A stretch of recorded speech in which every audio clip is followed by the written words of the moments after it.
So here's the thing. He's a great, portrayal of Tony Stark. And, when the whole Marvel Cinematic Universe came about, everybody from all ages would recognize his face just right off the bat. Yeah. And then now you got this Fantastic Four, Doctor Doom thing going on. And then now he's, the villain, which a lot of, from the general audience perspective, they're going to be like, what's going on, and it's going to be way different than, it's going to be way different than when Josh Brolin's his name. Yeah. Thanos versus Cable.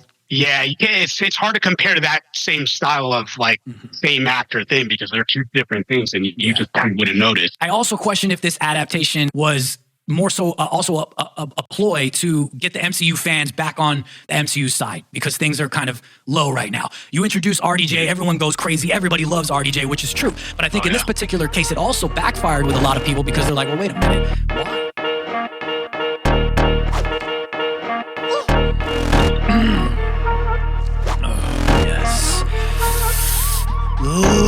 Ladies and gentlemen, welcome to another episode of the Side Projekt Podcast.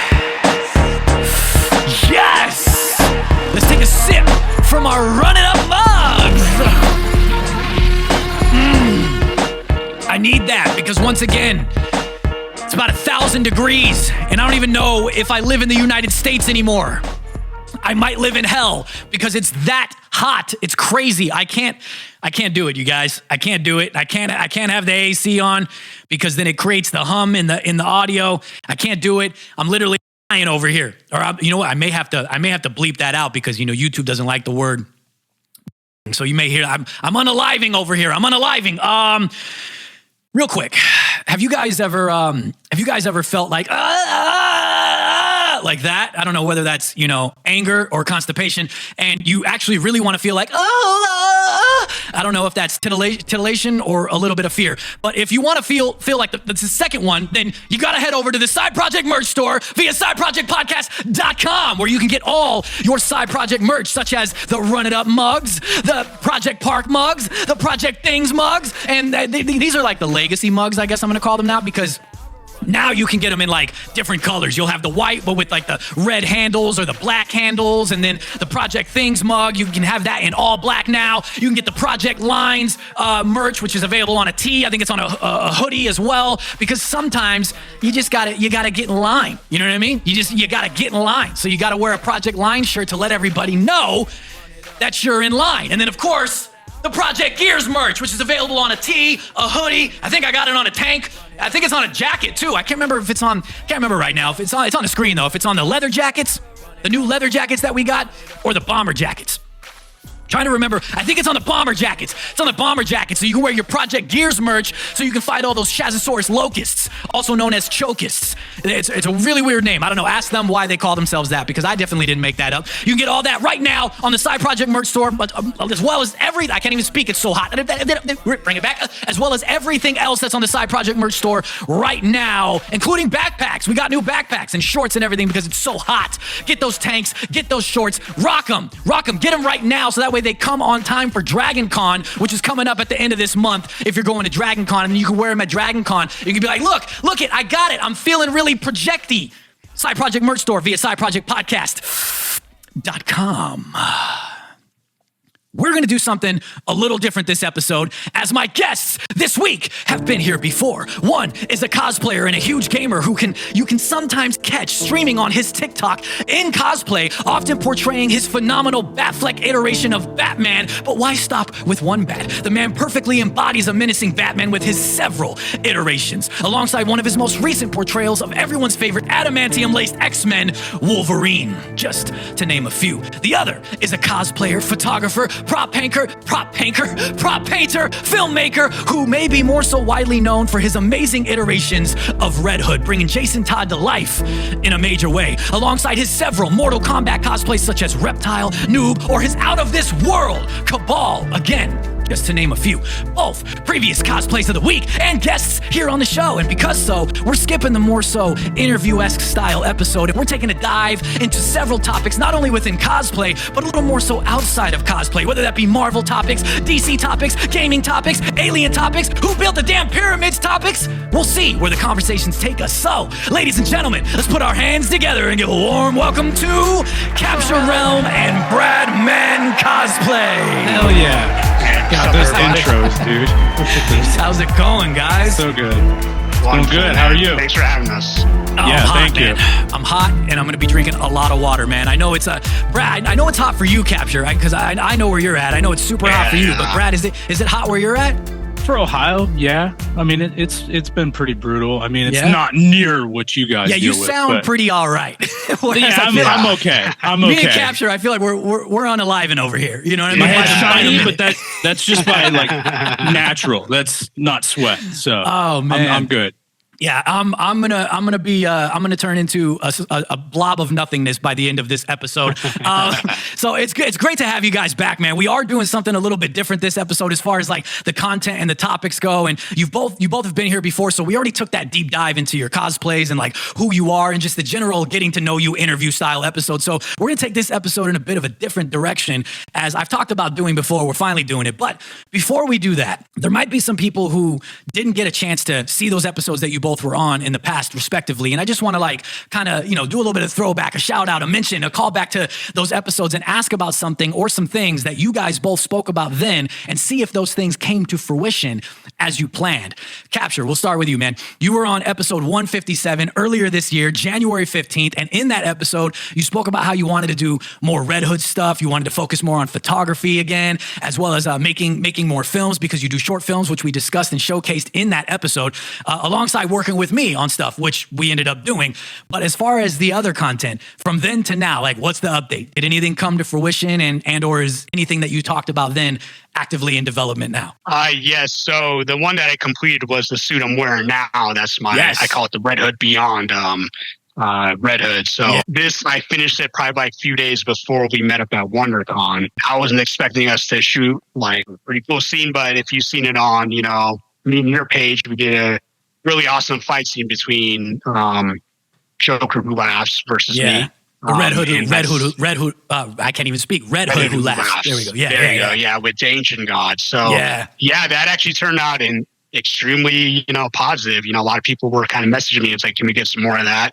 So what I'm trying to do is just connect all the reels from prior from my other stuff and try to link it into a multiverse, which brings us to certain topics for today's episode. Yes. And me and the Ancient God are working on some little collaboration scene. It's just like a prequel to the fight, and it's what it's meant to do is mention must be other characters, that way they could take their perspectives on that type of universe and make it their own. And then photography wise, just working on just some non-cosplay related photography, non-cosplay related what's it called, short film stuff like drama. I want to do a drama horror short at some point, filmed a couple of scenes. That's so crazy, dude. I've been thinking about doing like a horror short myself.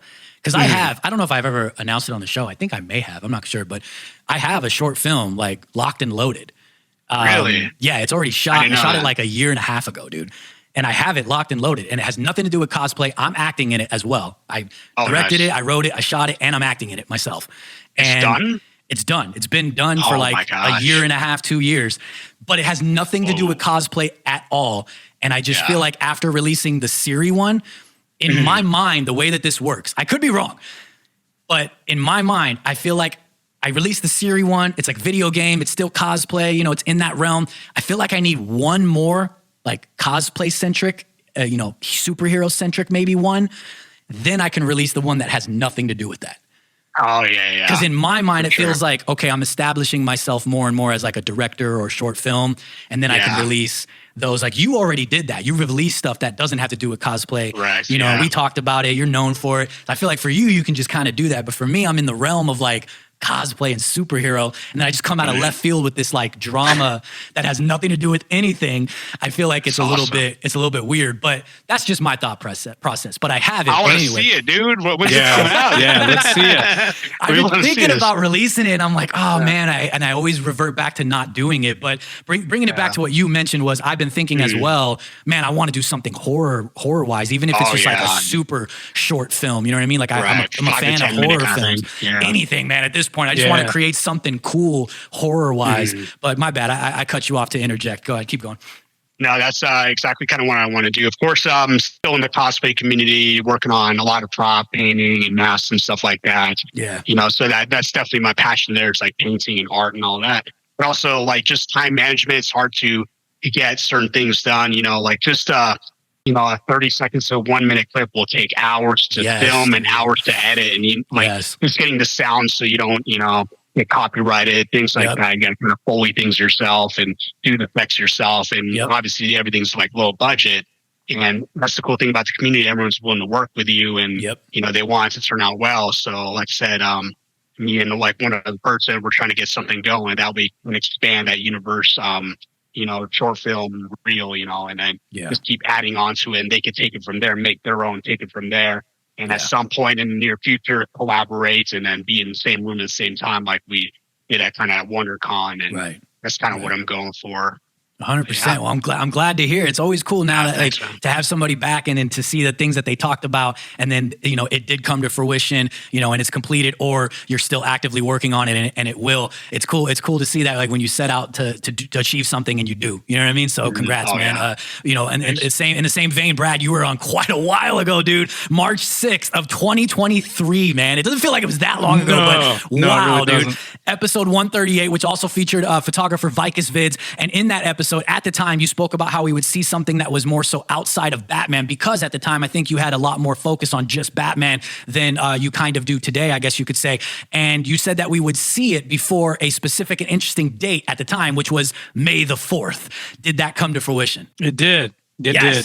Darth Maul, man. I had to do it. I always said that if I was going to do anything Star Wars, it would be Darth Maul. Yes. And you did it perfectly, man. I appreciate that. I mean, I can't do the makeup, and I wanted something that I could just put on and go to a convention, but I wanted it to look good. Yeah. And I mean, even in person, I have people looking at me and they're like, how long did that take? And I'm like, no, it's a mask, man. Yeah, that's insane, because you want to know something is, and this is coming from the guy, like I do all my research, man. And I didn't do the research on this one. And it was Tyre, Paper Moon Cosplay, who was like, you know, it's a mask, right? And I was like, wait a minute, what? And I had to go back and look at it. Yeah, I thought it was face paint. I had to go back and look, and I was like, dude, no way. Oh, yeah. That's crazy. And it's crazy. Like, that is like the only mask. I mean, I don't know like the true details of how he made it. I know it came from like Ukraine, but it feels like real flesh. Yeah, it's kind of weird.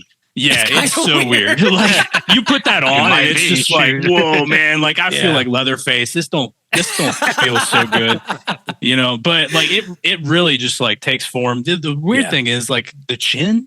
It makes it feel like Hugh Jackman from that one movie. Like you have like a thing hanging there. Yeah. I don't want to say. I want to say Balchinian but that's from Men in Black, though, right? Yeah. It just really makes that cleft stick out a little bit further. But overall, though, like I love it. I wore it to a charity event this year for May the 4th. Nice. And first time wearing it. I never wore it to a con, and you know, I had to wear it. It's like a science expo, so they did a big Star Wars thing, and nice.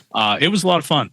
Nice, man. So, well, once again, glad to see, you know, the thing that you talked about came to fruition, as well as, I mean, you didn't talk about it, I don't believe, on the episode at the time doing your Wolverine, but that also is something that stepped outside of that Batman box, you know, and went towards Marvel and went towards just a different superhero in general. And kudos on that as well, man, because it's absolutely awesome, dude. And all the photos and collabs that you've been doing with it too.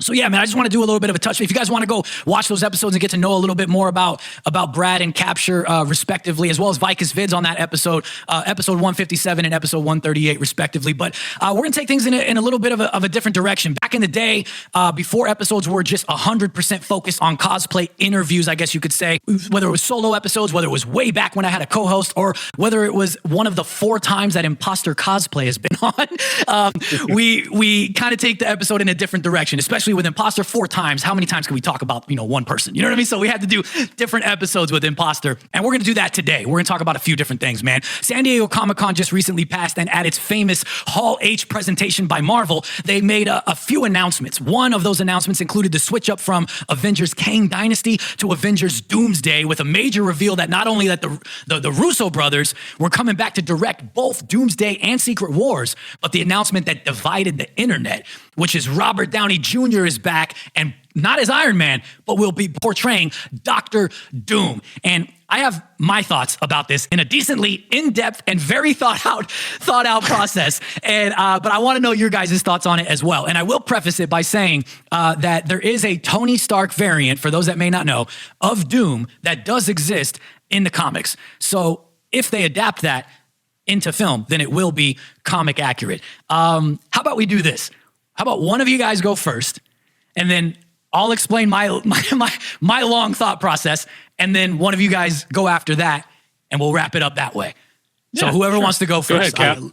Okay. Me first? All right. Yeah, go ahead. What are your thoughts on RDJ returning, but as Doctor Doom? So here's the thing. He's a great, portrayal of Tony Stark. And, when the whole Marvel Cinematic Universe came about, everybody from all ages would recognize his face just right off the bat. Yeah. And then now you got this Fantastic Four, Doctor Doom thing going on. And then now he's, the villain, which a lot of from the general audience perspective, they're going to be like, what's going on? And it's going to be way different than, it's going to be way different than when I think Josh Brolin's his name. Yeah. Thanos versus Cable. Yeah, it's hard to compare to that same style of same actor thing, because they're 2 different things, and you just kind of wouldn't notice. But time, with this, they were 2 different universes as well. Yeah, so it's hard to see one of the faces of Marvel portray the villain, and everyone's going to be like, how's this working? Those who are really into comics, like you said, there's going to be like a Tony Stark variant, that doesn't exist. Unless you know that and you're, educated, knowledgeable about how that would work, then you can kind of really be like, oh, but for the generalized audience perspective, it'd be like, what's going on? Of course, I'm still going to watch it. I'm still going to be entertained and all that, but it's for me, just kind of looking at it from that perspective, it's just going to be a little bit kind of weird. It's going to be like, how's this work? Yeah. But okay. I'm for it. I'll watch it. I'll enjoy it. Okay. I have a very in-depth thought process that a few things actually changed from it. That I have some of my notes here and everything, and then I saw something this morning that really changed it. But first I'll start with, there is like we said, there's a Tony Stark variant in the comics who becomes Doom, and for a long time I thought that's probably, I guess not for a long time, but since they announced it, that's probably what they're adapting here, right? That's probably the route that they're going. But then this came out today. Screen Rant posted, Marvel writer claims RDJ's Doctor Doom will be explained in the comics. The writer of Marvel Comics The Ultimates recently teased that it will all be explained in the comics in just a few short months. So now that kind of changes my thought process, because it's like, are you guys adapting a comic that already exists? Because now it sounds like you're going to create a comic that's kind of going to be a prequel to either Fantastic Four or Doomsday in the MCU films, that's going to kind of explain why Tony Stark is Doom. So it's like, now I feel even a little bit more different about it. But take that information, marinate on that. I think RDJ is likely going to kill it no matter what, because he's just an amazing actor in general, right? So I'm stoked about that. He great actor. Doubly so because he's playing a variant of a character that he already played, right? Tony Stark. That being said, though, my personal take on this is that I believe it takes away from the gravitas of his death and the legendary beginning, middle, and end of his portrayal as Tony Stark. Then some may say, kind of what you said, Capture, of well, what about Cable and Thanos, Josh Brolin? What about Hugh Jackman coming back again and again and again as Wolverine? I don't know, man. It's just different. It just feels different. And I feel like it's too soon. But I also question if this adaptation was more so also a ploy to get the MCU fans back on the MCU side, because things are kind of low right now. You introduce RDJ, everyone goes crazy. Everybody loves RDJ, which is true. But I think in this particular case, it also backfired with a lot of people because they're like, well, wait a minute. Why? Why? Whether they know the comics or they don't know the comics. And I would much rather prefer a dedicated Doom, not a variant, with a new dedicated actor to throw his spin and portrayal on it, and hopefully kind of maybe a comic accurate portrayal of Doom that we haven't really gotten in film yet. But again, on the flip side, I'm kind of playing middleman here. I think it could be interesting and very intriguing, no doubt, because it'll pose like questions in the films when the Avengers and other characters see Doctor Doom and how they react to it, such as Spider-Man or War Machine, when they see their mentor or best friend has like the same face, and they see him as the villain, as Doctor Doom, and they have to fight him. Like, there's probably going to be a lot of emotion and room for story development there. But still, dedicated actor, dedicated Doom versus RDJ variant, I would have preferred a brand new story. But then there's the conversation of the fact that this may not even be the official Doom, but just a variant, and that they will introduce another Doom later in time, which definitely means to me that they went with this announcement for two reasons. One, not to spoil certain storylines, obviously later in the films, and then two, kind of for shock value and topic of conversation, which congratulations, it worked, right? Whether you're for it or against it. Then last thing, kind of the absolute destruction and abandonment of the Kang storyline doesn't sit well with me 100%. I don't think it was amazing. I don't think it was 100% a proper portrayal of Kang, but I was kind of curious to see where it might go and if they could redeem the character and the storyline. And I also think it was like an easy way out for them because they knew that Kang wasn't living up to the expectations, which is due to their own writing, but also an easy way out because of the whole legal legalities with Jonathan Majors. You know what I mean? So that's my long-winded 2 cents. Brad? Correct me if I'm wrong. Secret Wars. Mm-hmm. Like, isn't that going to be like a huge battle with like all of the characters like coming back to? Yeah. And I think there's a lot of variants as well. I mean, what if, like let's say Captain America comes back and it's Chris Evans and they find out that Tony Stark is Doctor Doom and he's under that whole like mind control from the actual Doctor Doom, right? Isn't that how like the lore, right? You know what I mean? So like maybe they'll pull him out of that. Yeah. I don't know. Like there's a lot of like backstory that I really, honestly, I'm not 100% on all of it either. I know, and I know like just the basics of it all. I don't know every little thing. So also forgive me if someone's screaming at me when I told my 2 cents. Right. I think Robert Downey Jr. is going to do a great job regardless, but it wouldn't have been my pick. Like I think John Hamm would have been great. Dude, same. Jeffrey Dean Morgan's another one that I would have picked. That's also, really good pick. Cillian Murphy was one that people wanted a lot as well. Henry Cavill. I would have chosen. I'd have loved to actually see Henry Cavill play a villain, to be honest with you. I wasn't against, I even heard the name Ben Affleck go out there. And I mean, like, I wouldn't be against that either, to be honest with you. I think he could have did a great job. But, either way, I think it's going to be interesting and I'm all for it either way. Yeah. First announcement, I was like, oh man, I was like, why, dude? Like, I was kind of with like, too. Me too. I was like, why do this? And then it kind of everything that I already said, I'm not going to repeat it all, obviously, but like it was already long enough. But at first I was just kind of like, well, I don't know. And then, as I kind of read more, dug a little bit more, thought about it a little bit more, that's my whole 2 cents was a little bit kind of playing middleman both sides because while I would have rather had a dedicated actor, I kind of also see how this might be really cool and could be like a crazy storyline. And now I'm just kind of conflicted. And then what conflicts me more though is like them with that announcement of, we're going to announce it beforehand in a comic why Tony Stark is Doctor Doom. It's like, well, didn't you already do that though? Like, isn't it already in the comics? So now, are you not adapting that storyline that comic readers already know? Like, are you giving us unless they're going to like re-bring it up? Maybe so for like new people that aren't privy. That's what I would hope, I guess. Yeah. Maybe so. Maybe so. I mean, I guess we're just going to have to wait and see. And it kind of brings me even more so to something that I've always wanted to have a discussion on. And this fits so perfectly with like the conversation that we're having right now, multiverses, this and different storylines, and especially with the Screen Rant article that just came out that Marvel talked about themselves.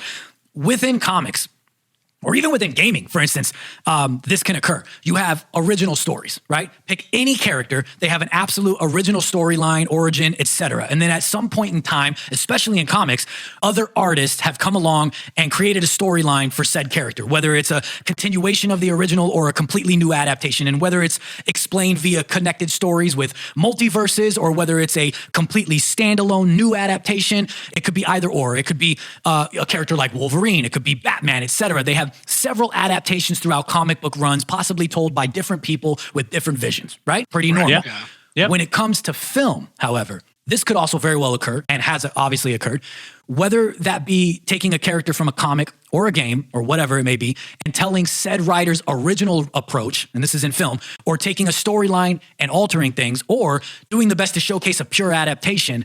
When it comes to film, it's much more frowned upon to not follow the original source material. And I'm curious, why do you guys think that is? Because, and where exactly do we draw the line of taking something and trying to showcase your creative direction for it, right? And your creative vision for it as a writer or a director? Because it's done with characters within comic book storylines, or even done in gaming when a new developer gains the rights to a game and molds it in their vision. Why do you think it's more acceptable within other genres of pop culture, but more so frowned upon in film? I think in film, of course, it's going to be solidified into like one product, you know what I'm saying? So all the writers and, story artists, visual effects have to come to some agreement to either mold different storylines or try to adapt it to one or create one completely new one. So, of course, like cinema, motion pictures will be, kind of stuck in like its own realm because everybody loves movies. So they're going to go back and be, I could watch this movie, this movie. There could be multiple versions of that character. But I think in film, it's, you got one feature length film, with that one character, for instance. And then from there, they can, take it whichever way they want. But in video games, you got different variants of like characters. You could put on different skins. You have more variability to, customize how you want to either play the game or, just kind of go from where it starts, so. Right. But you could get frowned upon, because people will be like, oh, I like this comic book version compared to this video game adaptation, so people are going to kind of like either go at it from a negative perspective, watching the actual full-length feature film with something that they don't agree upon. So and then you have the others that completely love it. So yeah. Brad, what do you think?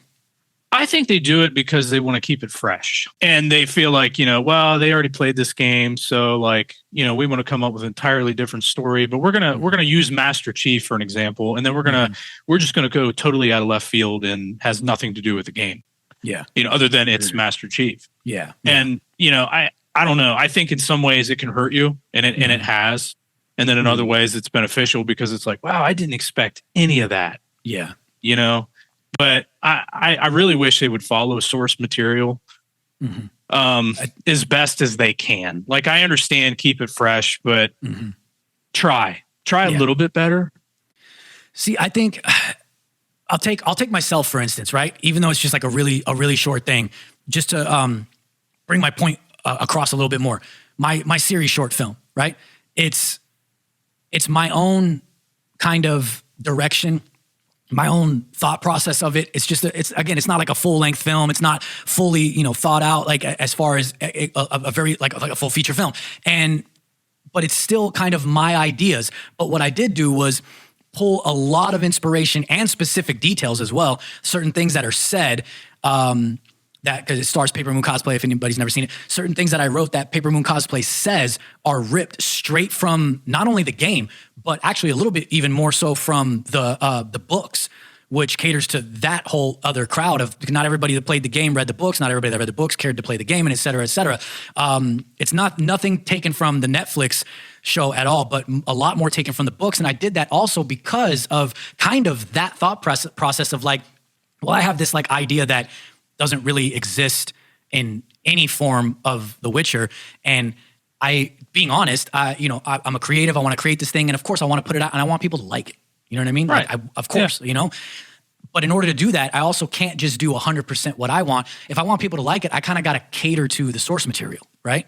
I kind of got to cater to the fans so they have something. So there'll be like little things in it where she's traveling to the Tower of Swallow, right? And it's just mentioned. You don't see the Tower of Swallow, but it's just mentioned. And that's something from the books. That's something that she does in the books. It's a segment of something that happens in the books. So it's referenced, and there's a couple other different references to certain beasts and other characters that she battled, which you don't see the battle, but it's referenced that she battled, and this and that. And I'm glad that I did that, and I did my research and more, because a lot of the comments I got were people that were, thankfully, fans of the books and read the books and were like, I really like how you mentioned this and kept it, accurate to the source material, even though you're kind of doing your own thing. So I think when you're looking to kind of adapt your own vision and storyline and et cetera within any sort of outlet of media, I think you kind of have to honor the source material in some sort of way, no matter what. Right. I think you really do. But it's like, where do we draw the line of like that being okay to create something and mold it in your own way and not have everybody just shit on it? And I guess I kind of answered my own question though, is still have something that honors the source material or the legacy of the character. Because I feel like I think the Batman Matt Reeves' The Batman is a great example as well. It's something totally different than we've seen in film, but it takes a lot of inspiration from like the detective comics, the detective side of Batman, right? And it's not like the Batfleck version we've seen. It's not like the Keaton version we've seen. It's like a goddamn investigation detective movie. You know what I mean? Right. With Batman, but it's still like, it's something totally different and kind of molded into Matt Reeves' vision, but still like a lot taken from the source material. But it's just, it's always kind of, it's weird to me. And maybe you guys said the answer and your thoughts on the answer, and I just don't know. I just didn't hear it. But like, it's always kind of weird to me that it's so much more frowned upon in film and so much more acceptable in other outlets of media. And I just can't understand that 100%. I guess maybe it's because these characters are coming to life in such a big way and they want to see these characters on the big screen the way that they have already in their mind. They probably just want to target like the general new audience that doesn't know how to go, because these characters existed for like more than however many years. Like Batman's been around some forever. Of them like 80 years, 100 years. You know what I mean? Yeah. And it's hard in present day for like the general audience of all ages to like going to go back on that source material and going to study it.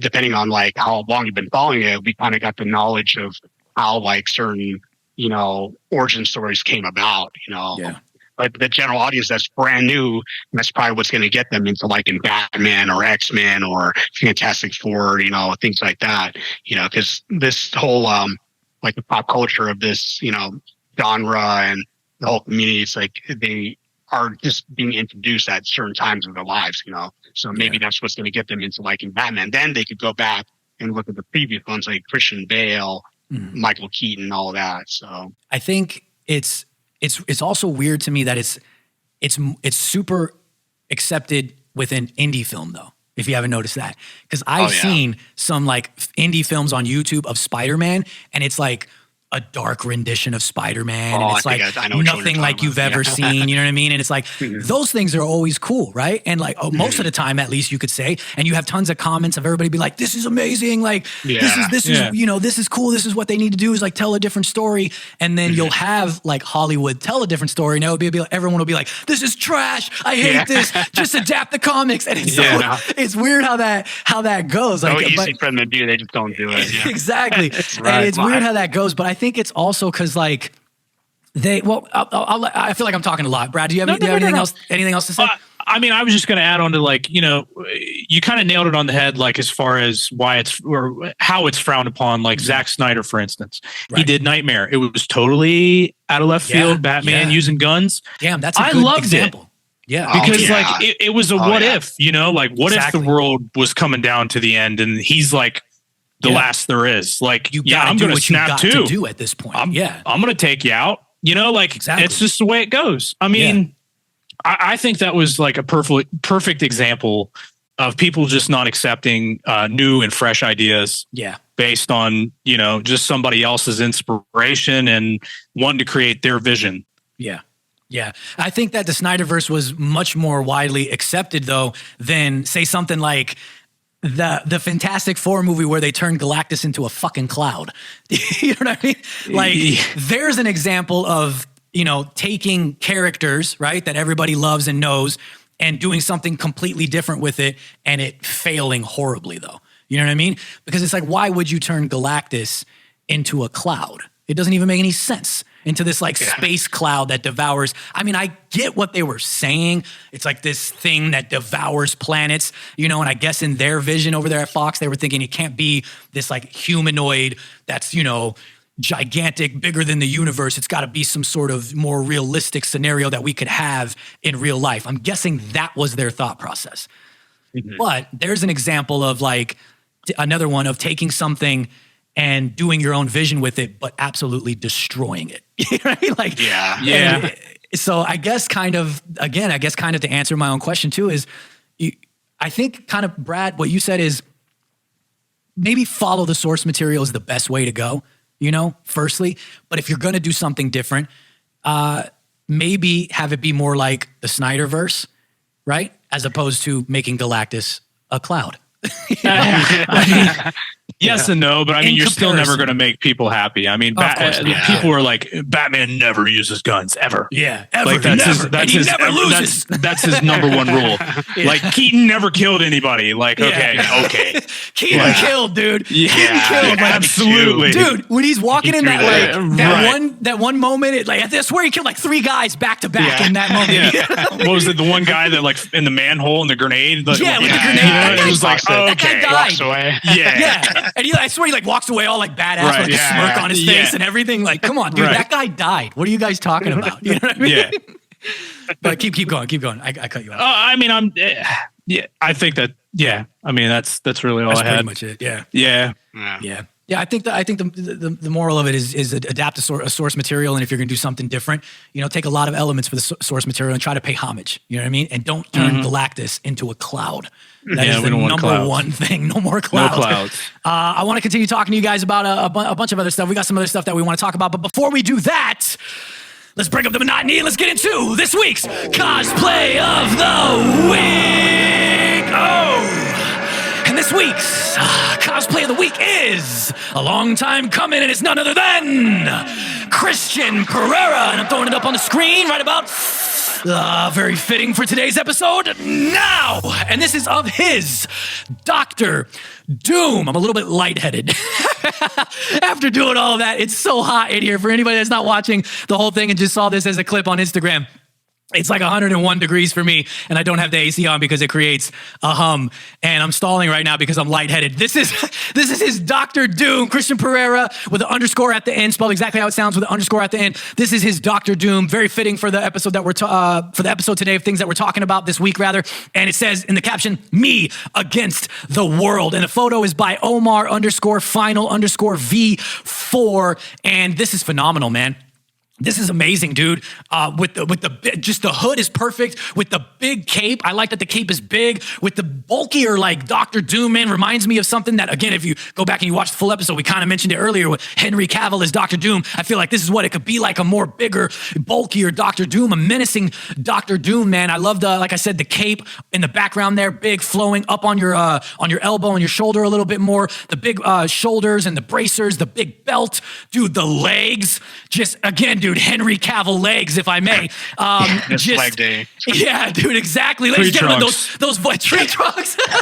Ladies and gentlemen, those voices that you hear are guests this week, Bradman Cosplay and Capture Realm, who are both here for the second time. And we're doing a little bit of a different episode. We're not doing the interview style episode. We're talking about different types of topics this week in Marvel, in DC, in film, and all kinds of different things. And maybe a little bit about like the pyramids in Egypt and stuff. We're taking things a different direction and having some fun. Capture Realm, Bradman Cosplay, this week's guests.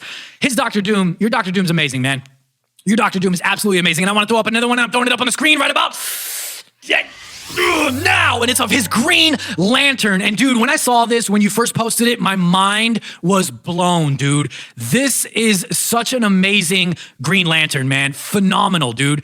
Absolutely phenomenal, man. And the photo is by, I don't know how to pronounce it, Acaria, maybe? It's Acariah.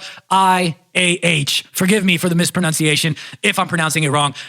Christian, this is phenomenal, man. Down from the contacts that I believe are contacts. I don't know if they are. It could be an edit. To the contacts, to the suit itself, to the actual lantern that you're holding, dude. And phenomenal shot, man. With all the blur in the background, dude. Oh my God, phenomenal shot. I love everything about this, dude. And please, in the comments on Instagram, write in the comments, because I don't know who did what. I don't know if you made your Dr. Doom yourself, if you outsourced a few things for your Green Lantern, same thing, I don't know. And for the one that we're about to throw up right now, the third one, and I'm throwing it up right about, finish him. His Ermac now. This is amazing. Dude's got a bunch of Mortal Kombat cosplays, from Sub-Zero to Rain to Ermac, and I don't think, off the top of my head, forgive me, man, it's been like 160 something episodes. I don't think I've ever featured an Ermac for the cosplay of the week. And I'm a huge Mortal Kombat fan. This is amazing, dude. This is phenomenal, man. From head to toe. Just absolutely from head to toe. Great photo with the smoke in the background as well. With the Ermac's, oh man, I want to say, I was going to say Chaos Magic, but that's Scarlet Witch. I can't remember what Ermac's powers are actually called, but you know, his soul stuff that he does. And then I believe, man, I wish I could zoom up. I can't zoom up in this the way that I have this right now. Are those skulls? Do you guys have it in front of you? Are those skulls on the floor in the background? I think those are just rocks. No, they're just Are they rocks. rocks? Oh, okay. Yeah. All right. I can't zoom up with the way that I have this, unfortunately. I thought those were skulls. I was like, wow, super fitting. This is phenomenal, man. This is amazing. And photo by Ryan, spelled with an F. The edit is by, this one has some credits. The edit is by Lisa.Manciner H. Lisa Manciner. She's a previous Projekt panelist from Cosplay Worldcon. She was on the side project panel. Jacket is by Genesis_cosplay. And the mask and accessories are by Proptimus Prime. Guest this week, Bradman Cosplay and Capture Realm. Do you have anything to add about his Dr. Doom, his Green Lantern, or his Ermac? I mean, they're absolutely freaking phenomenal. I mean, seriously. Insane. And I love his Venom too. Yes. And I didn't get to actually talk to him at Richmond, but I wish I had the opportunity. I talked to him briefly, man. I didn't get to shoot him, dude. I wanted to shoot him. Man. I think he was there in his Venom. I think he brought his Venom. I think he brought his Cyborg as well, I think. He wasn't in Venom very long. I mean, I've heard that's a horrendous suit to wear. Yeah, I've heard. I've had someone on who's done Venom before, and they were like, yeah, it's heavy. It's heavy. It's sweaty. I want one, but you know. Yeah. Dude, you'd make a great Venom, dude. You would. I want one. Yeah. Capture, you got anything to add?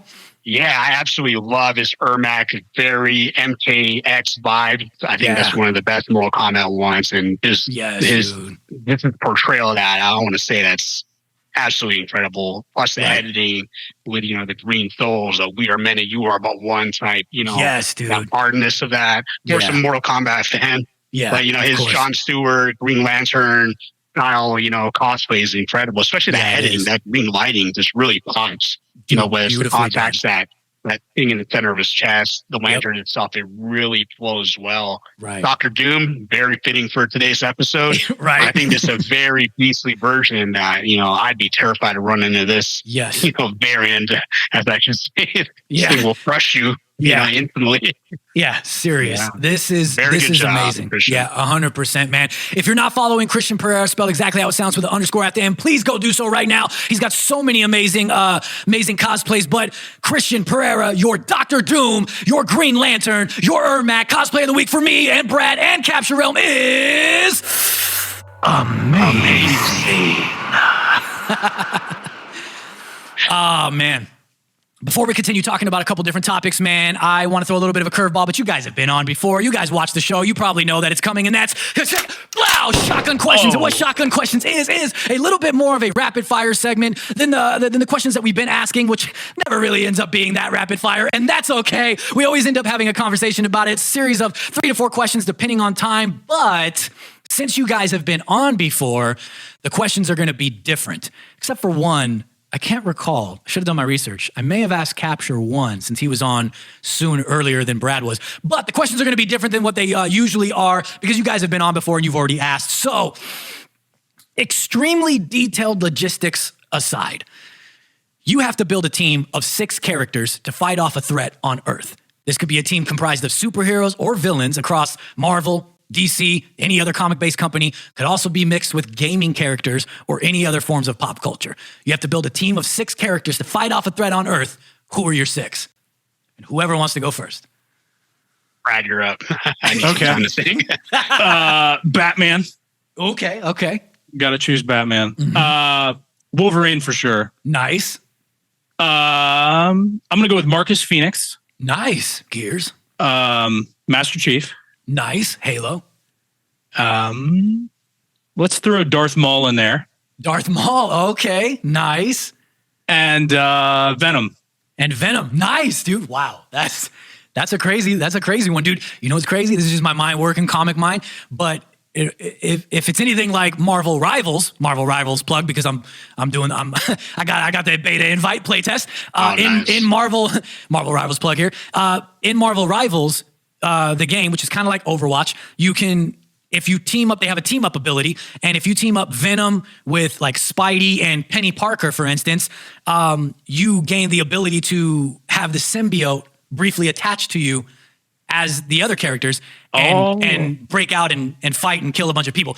So that'd be crazy cool. Hell yeah. If your iteration in your, situation, Venom is attaching to Wolverine, which happens in the comics. If any Marvel characters, they get venomized, but a venomized Batman, a venomized Darth Maul, dude. That would be sick. Ooh, that would be crazy, right? Capture, who are your 6? All right. So I think just by saving the world perspective, these are odd ones that I kind of wouldn't pick on a general basis. But number 1 would be Doctor Strange, just because he could kind of look at different perspectives of alternate realities, things like that. Right. The second, of course, Batman. I would also pick Wolverine, just because these guys, or Wolverine himself, is really hard to hard defeat. To kill. So the other one would be, let's say, the Flash, because he could Doctor Strange can, check out the realities. Flash can morph it back in time. Oh, damn. You really put some thought into this. Yeah. Let's see. How many do I got left? Two more. Let's go with Noob Saibot, because he's already, different portals and stuff like that. You got a lot of portals going on here. That's crazy. Yeah, exactly. I mean, whether they're in this realm or the nether realm, what I mean? Exactly. And let's see, who's my very last one? We'll go with Homelander, just because he's just gritty, doesn't care. He can how he wants. I like the mixture, man. I like the mixture. You just got to hope he doesn't break down and start crying and get all emotional at some point in time, though. Someone's going to have to reel him in. Lose some milk, he'll be fine. Exactly. Give him some milk, he'll be all right. All right, next question. What are some things, and let me know if I said this one to you already, Capture. I don't remember. What are some things that you want to see from the X-Men in film from the MCU? Maybe it's mutants that you want to be focused on, villains that you think need to be portrayed. Maybe it's something you think Disney can learn from, like behind the scenes and apply or not apply. What are some things that you want the MCU to do with the X-Men in film? Well, I'm Cyclops back for sure, 100%. More screen time for him. And you want him to be like that version. True leader. Correct. Yeah. Okay. Right. It suits to be a little bit different than the old school X-Men. That's just all black. Give him something a little bit more functional. I love his visor. I love the color of the visor. I know in the, comics it's more yellowish gold, things like that. I like more of the gunmetal look, But that's for X-Men right there. I want to see like the animated series come to like live action, kind of like he said, Cyclops, blue and yellow. Yeah. That would be awesome. I want to see Gambit actually get a solid chance. Even if it's Channing Tatum, I'll take it. Right. Like, I just want to see. Yeah. Sorry. Yeah. I think by the time this episode comes out, it should be okay. It should be okay. I'm just saying, I agree. I agree. Yeah, even if it is him, I'll take it. Yeah, same. I agree. I agree with you. Last one. If you could live inside any fandom, any world, universe, genre, etc., however you want to word it, where would you live in? Could be, DC Comics, could be Marvel, could be a gaming place like Halo, Mortal Kombat, Gears, could be anything. Where would you live and why? Mortal Kombat, because you could come back as a revenue if something were to happen to me if I lose a fight. So that's a crazy one, because that whole world is just literally fighting and dying. You know what I mean? Yeah. Brad? Gotham all day. Nice, man. Gotham. All right. You both chose some pretty dark places. Gotham is a dark place as well, man. It's just a little more human, a little more human, kind of. Yeah. A little bit. Maybe, not really. But anyway, that was Shotgun Questions. Wow. Usually in Shotgun Questions, we ask that time travel question, right? And I can't ask you guys that. I could, but you already answered it. You've been here before. And usually when we do ask that question, a lot of the times an answer that gets brought up is people with time travel to, for those that don't know, the question is, you could pick 3 different places to time travel anywhere in time. Where would you go and why? A lot of people end up saying Egypt, right? Ancient Egypt, because they want to see the Egyptian pyramids and the truth behind how they were built. There's so many theories, so many opinions, ranging from the idea that it was just tons and tons of manpower to the theory of ancient technology that has been lost or purposely hidden from us to a higher power to help from otherworldly beings. There's been demonstrations that they tried to recreate to, build the pyramids. And if I'm not mistaken, I believe they've all failed and ended in the conclusion of not quite humanly possible, especially without the help of machinery like we have today. These things, the pyramids, they're precise. They are so precise, man. The cuts, they're so precise that they say again that it's not humanly possible with the without the technology that we have today back then, both outside of the pyramids and then many things found inside the pyramids. If anybody's ever taken a deep dive in that, there's so many things found inside that are even more precise than the outside that is undeniably not humanly possible with the tools that we're told that they had at their disposal at that time. Such precise cuts that they call it, laser precision. Then there's the topic of, how they're perfectly aligned and coordinated immaculately with vibes and auras that exist here on Earth and with certain points in orbit. How would they have that knowledge and ability back then? What are your guys' thoughts? We're taking a little bit more of a deep dive into this shotgun question and picking it apart a little bit. It's absolutely incredible, but what makes them more weird is because different continents will have pyramid structures as well. But why? And you would just see, like, especially it aligns with certain orbits or things like that. How would they know how to look up and kind of measure where the stars are without different telescopes? How would they have that?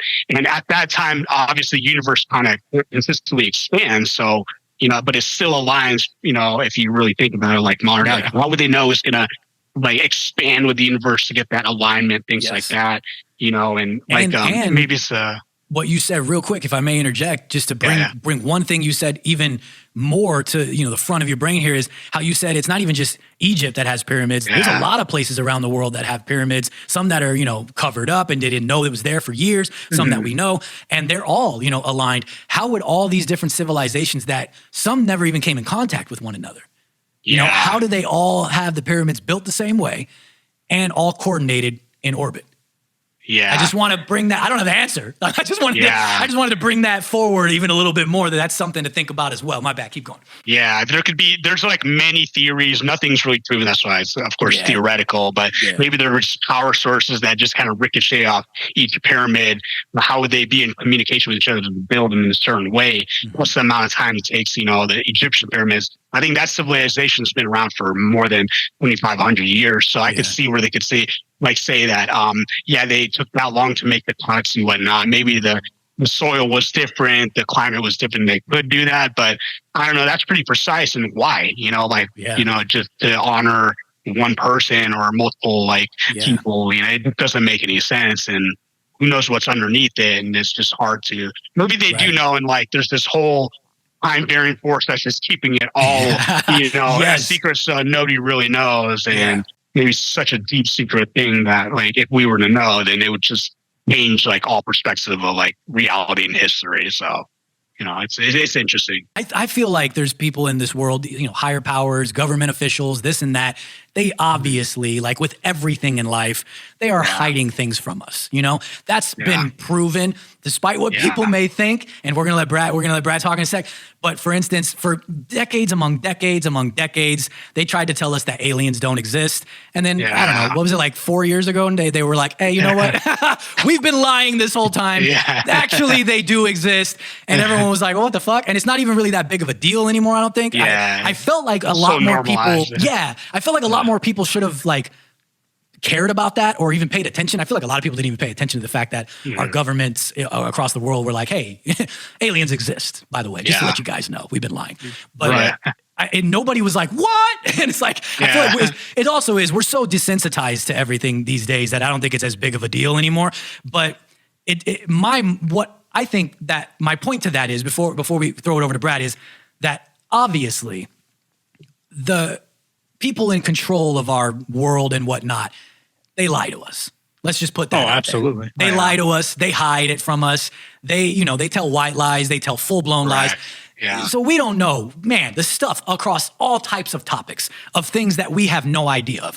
But if they tried to lie about aliens when we've seen stuff, over decades that was very questionable and things that didn't make sense, and then to come out decades later and be like, you know what, it does exist. There's no way in hell that you could tell me that they aren't hiding stuff about the pyramids from us. There's no way. I just don't believe it. I think aliens are probably involved in that. Yeah. I mean, I don't know. How did they have all the technology? I mean, it's just kind of, it's that crazy. time period too. Yeah. It's just, Right. There has to be something to help them out. I move safes for a living. So like I get, how maybe they've, moved some heavy stuff around. A lot of times we roll it on pipe, believe it or not. And, my dad, who I work with, he's always like, oh, we're going to do it like the Egyptians, and it's like, what? Were you there? Like, how do you know that he did? Like, where's the aliens to move this safe, man? Like, I don't know. I got a question for you then, since you're kind of familiar with that stuff. So the moving on pipes and stuff, I don't remember everything right now. And man, I actually want to talk about this even more in depth. We are kind of running a little short on time. We're probably going to end up going over. I'll figure it out in editing. But I almost wish we would have talked about this first, because I got so much that I want to say and I'm going to have to shorten it. But I want to ask you, like, for instance, the pipe thing. I believe they recreated that before and debunked that ability, because things were just too heavy. But, and forgive me, I don't remember everything. Like I said, I could have done a lot more research, but it wasn't the full episode. We weren't going to be talking about this the full time. And I wish I did. But how would they do that, getting it above? Yeah, that's crazy. I mean, the only thing I could think of is maybe like the amount of people that they put pushing up. I mean, which is a tremendous amount of weight. I can only imagine. It takes like 4 of us sometimes, to move a safe like up a small incline, and that's like 4,000 pounds, whatever they're doing. I have no idea. Yeah. That's incredible.